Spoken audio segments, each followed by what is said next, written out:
saya bernama Ranjini Raifa. Dan saya Sama Safira. Penasaran kan? Let's start the video. Hai friends. Jadi di sini Salsa bakal ngejelasin tentang gangguan psikologis. Jadi gangguan psikologis itu apa sih? Gangguan psikologis adalah gangguan yang mempengaruhi emosi, pola pikir, dan juga perilaku penderitanya. Sama halnya dengan penyakit fisik, gangguan psikologis dapat diobati loh friends. Di Indonesia sendiri, gangguan psikologis diidentikan dengan sakit jiwa atau orang gila dan sering mengalami perlakuan yang tidak menyenangkan hingga ada kasus yang dipasung loh gengs, ngeri ya. Gangguan mental bisa diobati dengan psikoterapi atau obat-obatan. Jadi bagaimana sih gejala-gejala dari gangguan psikologis? Jadi pertama, gejala atau tanda-tanda dari gangguan psikologis. Jadi bagaimana sih gejala-gejala dari gangguan psikologis ini? Jadi gejalanya itu, jadi di sini Salsa akan mempersingkatnya menjadi 3 atau tanda-tanda gejala psikologis. Yang pertama itu ada halusinasi, yaitu sensasi ketika seseorang melihat, mendengar atau merasakan yang sesuatu yang sebenarnya tidak nyata. Terus ada delusi. Delusi itu adalah meyakini sesuatu yang tidak nyata atau tidak sesuai dengan fakta yang sebenarnya. Selanjutnya ada perasaan cemas dan takut yang berlebihan dan terus-menerus sampai mengganggu aktivitas sehari-hari. Terus bagaimana sih penyebabnya? Jadi penyebab dari gangguan psikologis ada 2, yaitu faktor biologis dan faktor psikologis. Faktor biologis yaitu gangguan pada fungsi sel saraf di otak. Terus ada kelainan bawaan dan cedera pada otak. Terus ada memiliki orang tua atau keluarga penderita gangguan mental. Sedangkan faktor psikologis yaitu pernah mengalami peristiwa traumatik seperti kekerasan atau pelecehan seksual, atau kehilangan orang tua atau disia-siakan ketika masih kecil. Terus perasaan rendah diri, tidak mampu, marah, dan kesepian. Gimana sih pengobatan dari gangguan psikologis itu? Jadi pengobatannya itu tergantung dari pada jenisnya dan tingkat keparahannya. Yang pertama itu ada terapi perilaku kognitif. Jadi terapi perilaku kognitif ini adalah jenis psikoterapi yang bertujuan untuk mengubah pola pikir dan respon pasien dari negatif menjadi positif. Terus ada obat-obatan untuk meredakan gejala yang dialami oleh penderita, seperti antidepresan, antipsikotik, terus pereda cemas, dan mood stabilizer. Nah, jadi di sini friends, Salsa bakal ngejelasin tentang gangguan kecemasan.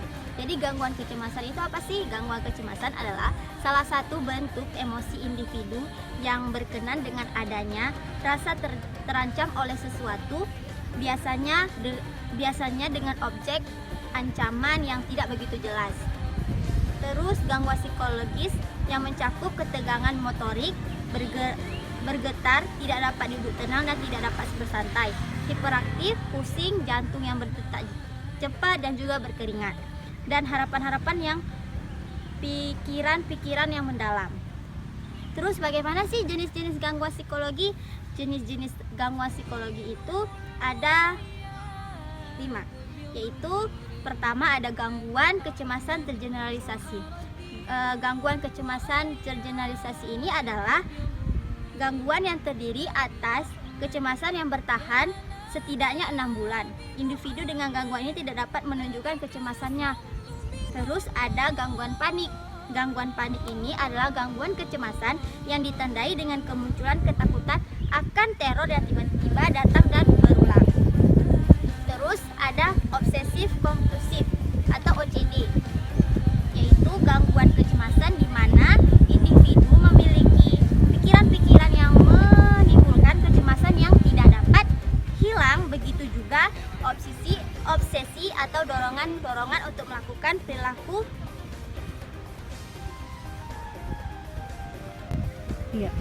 Nah, di sini Salsa bakal ngejelasin tentang perilaku abnormal.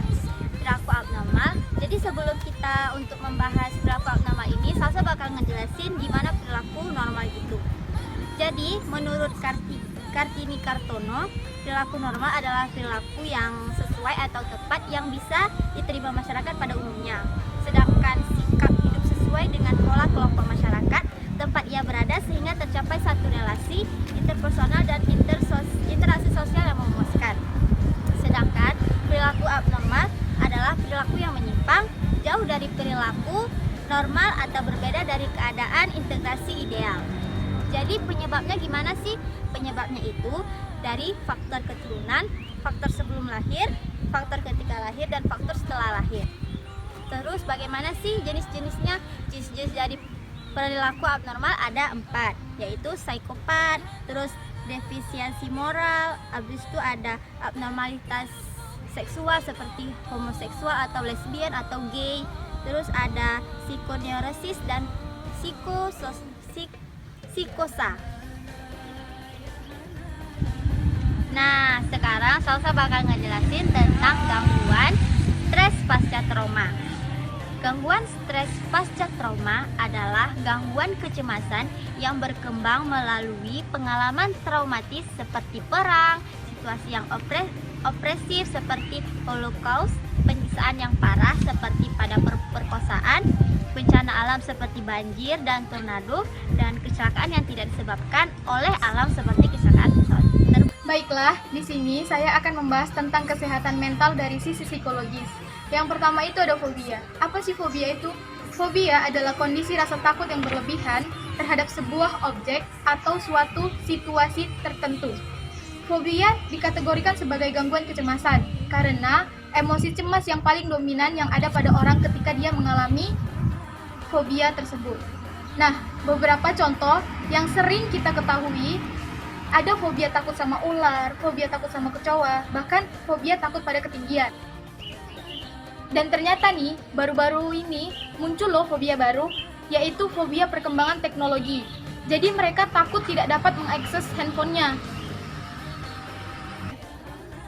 Ciri-ciri atau tanda-tanda orang yang mengalami fobia yaitu merasakan pusing di kepala, mual, jantung berdebar-debar, terkadang sampai keringat dingin juga, dan masih banyak lagi lainnya. Pasti banyak yang ingin bertanya, kenapa sih orang bisa fobia? Fobia itu terjadi karena 2 proses. Yang pertama, karena kejadian traumatik. Contohnya, seseorang melihat kejadian yang menakutkan, seperti ada kecelakaan dan dia melihat darah yang begitu banyak. Hingga saat ia melihat darah yang sedikit, dia menjadi takut dan menjadi fobia takut darah. Contoh yang kedua nih, anak-anak sedang main di dapur, lalu ada kecoa. Tiba-tiba si suster pengasuhnya langsung membunuh kecoa itu di depan si anak. Nah, si anak itu belajar dari apa yang dia lihat. Oh, begitu caranya. Sebegitu menakutkannya kecoa itu, sehingga dari pembelajaran itulah dia jadi fobia. Nah, biasanya kalau kejadian traumatik, biasa orang paham dengan hal itu. Tapi kalau proses pembelajaran ini yang sering dilewatkan orang-orang. Pasti ada yang bertanya juga nih, bagaimana sih cara mengatasi fobia? Fobia itu bisa diatasi dengan 2 cara. Yang pertama itu ada hipnoterapis, dan yang kedua itu ada non-hipnoterapi. Kalau yang hipnoterapis bagaimana? Kalau hipnoterapis, biasanya mereka mencari akar permasalahan dan itu perlu ditemukan di bawah alam sadar mereka. Kalau yang non-hipnoterapis, itu biasanya disebut dengan folding, yaitu dia takut sama apa, kemudian dia dibanjiri dengan hal itu. Contohnya, dia takut sama kecoa, jadi dia dibanjiri sama kecoa itu. Nah, kalau non-hipnoterapi, ada juga yang itu namanya destisasi. Itu dari jauh pelan-pelan, seseorang kalau jika takut anjing itu datang pelan-pelan secara bertahap sampai yang takut fobia ini berani memegang. Nah, selanjutnya saya akan membahas tentang gangguan suasana hati. Gangguan suasana hati itu adalah penyakit di mana seseorang merasakan perubahan perasaan gangguan moodnya dan emosi tidak tertentu. Gangguan suasana hati itu ada bipolar dan depresi. Bipolar itu adalah gangguan mood episodik. Maksud dari episodik itu kadang muncul, kadang netral. Episode yang dimaksud ada episode manik atau semangat yang berlebihan dan episode depresi, yaitu tidak bersemangat sama sekali. Yang kedua, ada depresi. Depresi adalah gangguan mental seseorang yang menimbulkan perasaan sedih berlebihan dan kurangnya minat untuk segala hal. Depresi juga mempengaruhi perasaan, pikiran, perilaku seseorang, juga menimbulkan beberapa masalah seperti masalah emosional dan fisik. Saat mengalami depresi, kamu mungkin akan kesulitan dalam menjalani aktivitas sehari-hari. Terkadang, kamu merasa kurang semangat dan hidup merasa tidak layak untuk dijalani. Lebih dari perasaan sedih, depresi tidak dapat sembuh begitu saja. Depresi memerlukan perawatan jangka panjang. Ada beberapa faktor penyebab seorang kena depresi. Pertama, ada perbedaan kondisi biologis. Orang yang mengalami depresi diperkirakan terjadi perubahan pada struktur otaknya, namun hal ini masih diteliti lebih lanjut lagi. Yang kedua itu ada brain chemistry. Neurotransmitter adalah zat kimia pada otak yang berperan penting dalam penyebab timbulnya depresi. Penelitian menunjukkan bahwa interaksi antara neurotransmitter dan sirkuit otak mempengaruhi stabilitas suasana hati seseorang dan berperan dalam timbulnya depresi. Yang ketiga itu ada hormon.